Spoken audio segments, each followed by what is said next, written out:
మన తెలుగుల్ని ఎవరో కిందకి లాగాల్సిన అవసరం లేదు, మనల్ని మనమే లాగేసుకుంటాం. ఈ సినిమా ట్రైలర్ చూశాక హైప్ ఇక్కడ దాకా ఉండేది కొంచెం తగ్గింది.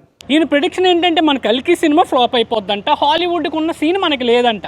మన వాళ్ళు హాలీవుడ్ దున్నేద్దాం, హాలీవుడ్ ఎంత అంటున్నారు కానీ హాలీవుడ్ మొత్తం సరిగ్గా చూడలేదు. ఏమో మీ సో కాల్డ్ హాలీవుడ్ హీరోలు స్టంట్లు చేయాలి, గ్రాఫిక్స్ చేయాలి, కానీ మావుడు మాత్రం ఏమీ అవసరం లే, ఒక్క లుక్ ఇస్తే హాలీవుడ్ షెడ్కి వెళ్ళిపోద్ది రేపు.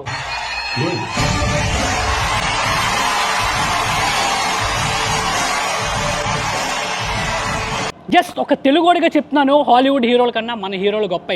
మనోళ్ళు చేసినన్ని సేవా కార్యక్రమాలు కానీ, మనోళ్ళు చేసినన్ని న్యాచురల్ ట్రాన్స్ఫర్మేషన్స్ కానీ వాళ్ళు చేయలేదు. జై హింద్. మన తెలుగు వాళ్ళు ఎంతమంది చూస్తున్నారు, ఒక లైక్ వేసుకోండి. మన ప్రభాస్ అన్నని చూడండి, ఎలా ఉండేవాడు, ఎలా ట్రాన్స్ఫార్మ్ అయ్యాడు, ఎంత వెయిట్ లాస్ అయ్యాడు. మీరందరూ కూడా ప్రభాస్ అన్నలా ఫిట్గా ట్రాన్స్ఫార్మ్ అవ్వాలి. ఈ ఇష్యూ మీద ఫుల్ వీడియో చూడాలనుకుంటే మన యూట్యూబ్ ఛానల్కి వెళ్ళిపోమ్మా ఫాస్ట్గా.